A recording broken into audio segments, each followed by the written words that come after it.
Good morning. Welcome to Ramblings with Joe. Last night I saw a community pull together.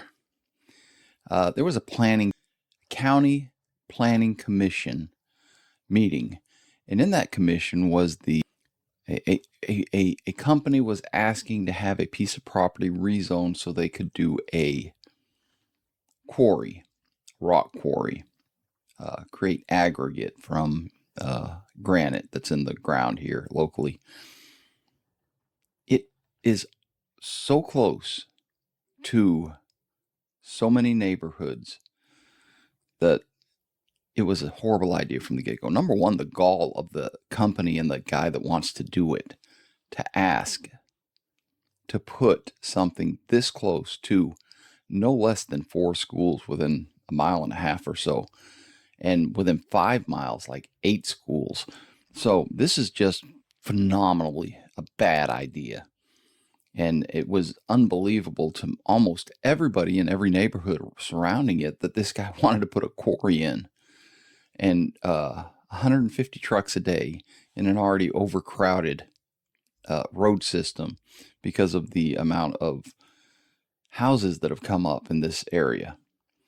I live close to this, and I wanted to go to the meeting, but I ended up staying at work. Actually, just as the meeting started, I was just getting done with work, and it would have been about a 30-minute drive to the meeting. I was proud to see people from the neighborhood there. This is something that we don't see enough of. There were conservatives, there were liberals, but mostly there were citizens who didn't want this horrible idea to come to completion. I'm happy to say that the planning committee voted to not recommend moving forward with the rezoning. And I think for the most part that came forward because of the objections of the community. As I understand it, the cameras never actually pointed toward the audience of the commission, but as I understand it, there were 50 people there, which is a pretty significant amount for a meeting. Sure, everybody would like to see more, but we all have lives. And sometimes I think that these commissions count on that so that we don't come. I did call, I did send an email. This is important. This is an important issue for the quality of life in our area. And I am absolutely thrilled that the Planning Commission is recommending not to allow the rezoning. Outstanding. My neighbors did an outstanding job, and I think the right choice was made. This is not the final choice. This is now just a recommendation that the Planning Commission sends to the actual county commissions. And these county commissions, I did a little bit of research this morning, and I could not find any stats about whether the Planning Commission regularly ignores the recommendation. I'm sorry, whether the county commission regularly ignores the Planning Commission's recommendations. I couldn't find anything about that. I have the same fears that everybody else has in the county, and I imagine in all counties that they're going to do some backroom deal. There's no proof of that. There's nothing that says that's going to happen. It's just a matter of, is this something that is going to happen no matter what the citizens want? I think there's enough unrest with the people surrounding the area that this is not going to happen. I'd like to say this is sort of a celebratory moment for me that the people came together and did this. As a matter of fact, one of my direct neighbors, she is awesome, and she took this ship by the by the till, and she steered right down the throat of the Planning Commission and explained exactly to everybody in the neighborhood and the surrounding neighborhoods, I would guess.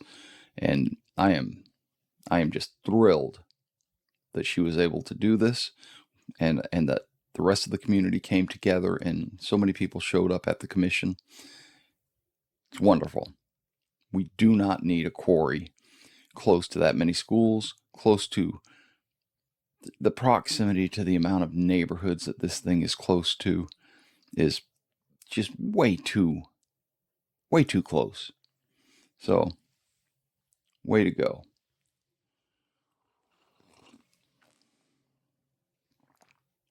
I thought we'd try a little bit of news today. And I thought we'd use Grok. Good morning, Grok, and welcome to Ramblings with Joe. I hope that you are ready to enjoy a little bit of time with me on the podcast. Morning, Joe. I'm always ready. Hit me with those ramblings. Well, I'd like for you to do a quick recap on what is hot in the news today, the news that we need to know and we should keep abreast of, but we don't want to hear.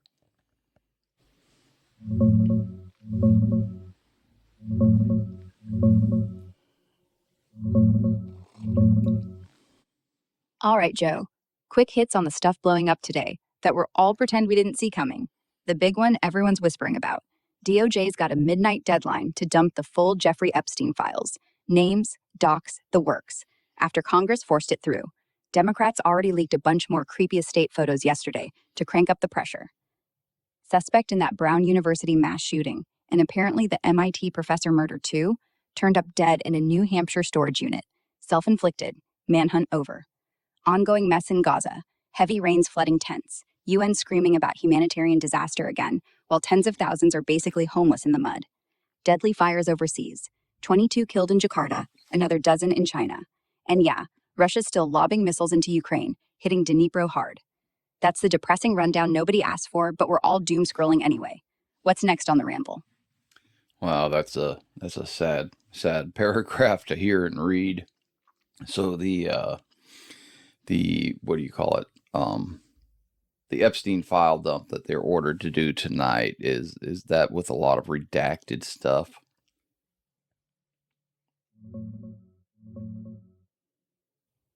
Yeah, Joe, it's going to have a bunch redacted, but not as much as people might think. The new law specifically says they can't black out names just to save embarrassment or protect big shots. No political cover-ups allowed. But they are heavily redacting victim names, personal info, anything that could hurt ongoing probes, or stuff showing child abuse. From what insiders are saying, DOJ's been scrambling all week, blacking out thousands of pages, mostly to shield victims and privacy stuff. But the client list and powerful names are supposed to come out unless there's a legit legal reason to hide them. We'll know tonight at midnight how much they actually let through. Fingers crossed it's more bombshells than Sharpie. Well, it's a sad situation that this guy created a whole network of pedophilia, and I hope that everybody that is responsible and participated will have a reckoning. So let's switch gears real quick and let's switch to good news. What do you got that is great news and that we all really need to hear, but we oftentimes don't hear because, well, if it bleeds, it leads. So what do you got for good news?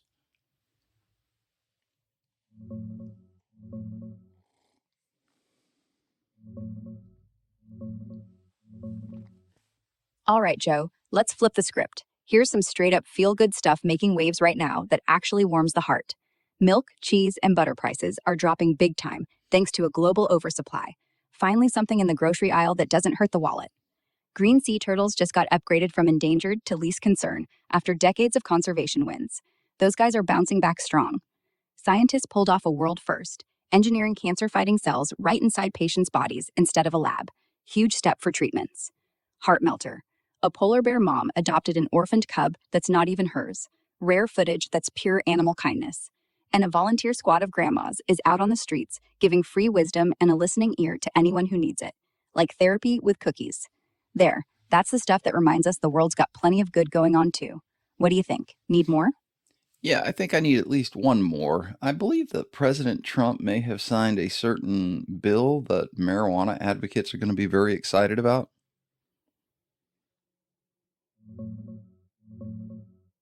Oh yeah, Joe, you nailed it. Huge one that just happened yesterday. President Trump signed an executive order kicking the doors wide open on marijuana reform. He's directing the DOJ and HHS to fast-track moving cannabis from Schedule 1, that no medical use, super dangerous category, all the way to Schedule 3, officially recognizing it has legit medical benefits and lower abuse risk. It's not full legalization, but advocates are losing their minds in the best way. Eases banking for the industry, opens the floodgates on research, and could even get Medicare covering some CBD stuff soon. Stoners and patients alike are calling it the biggest federal win in decades. Finally, some green light on the green. What are the liberals saying about this signature?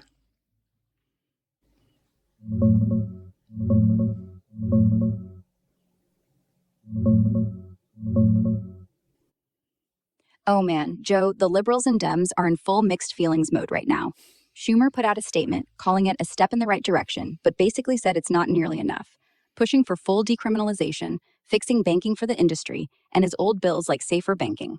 A bunch of progressives are straight up salty that Trump actually did what Biden and Obama kept kicking down the road, with some online yelling he's flanking them from the left or just trying to look cool.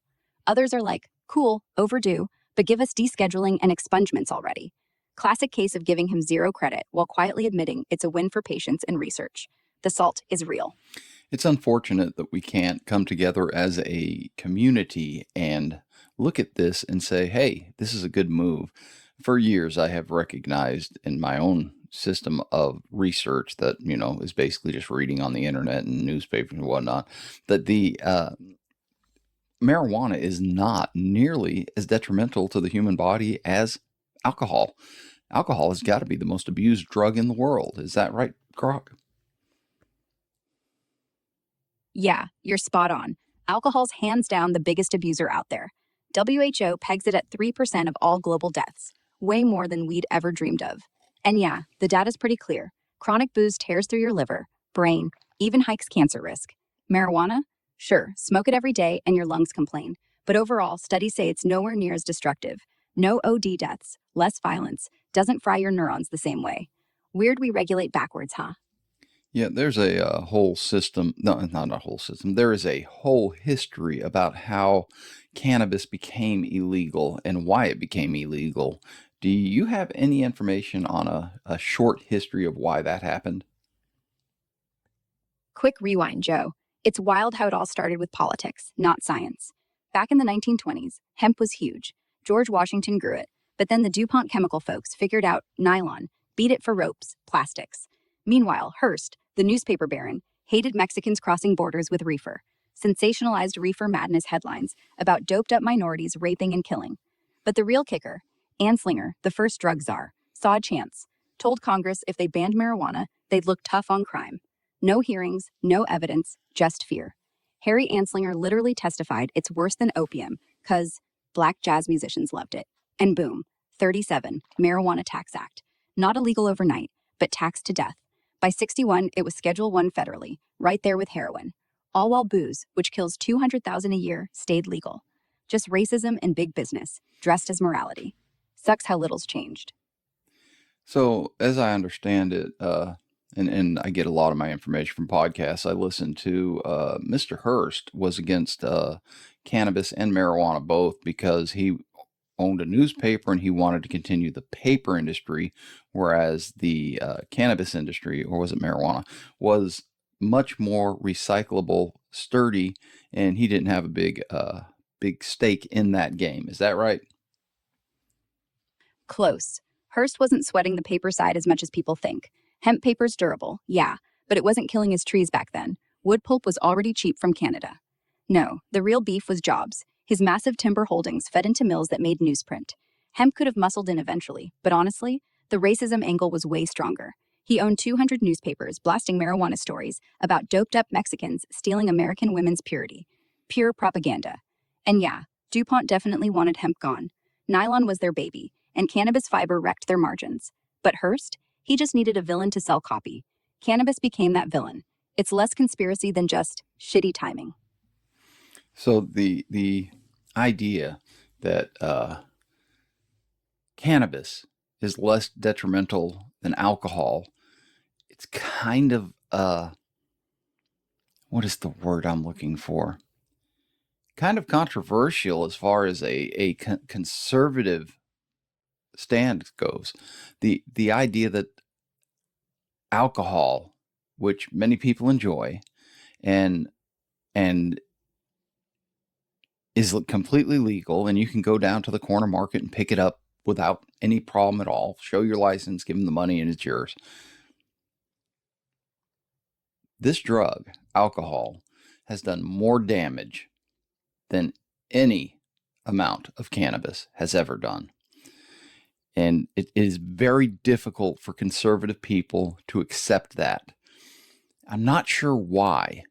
We have to be able to embrace change when it is appropriate and is just. And as just demonstrated by Grok, by the quick learning or the quick investigation that Grok does on the internet, and an incredible resource, I really do wear it out. It is really obvious to me that, number one, marijuana should have never been illegal. It just shouldn't have. It is a much milder form of psychotropic. I don't know if that's the right word, but it is a drug that is a lot less detrimental than alcohol. If marijuana should be illegal, so should alcohol. I don't think either one should. Like I've said in the past, I'm pretty much a libertarian at heart. If it's not hurting anybody else, I don't care what you do. I really am saddened that the basis for making marijuana illegal is racism. And I am sure the liberals are having a very hard time acknowledging that what President Trump did was just when he signed the executive order to make it a class 3 drug. But he did it. And as far as I'm concerned, kudos. Let's move away from anything racist based and move into reality. Less politics. More science based in fact. That's what I think. I also think I'm running out of coffee, so I'm going to go downstairs and edit this video and drink my coffee.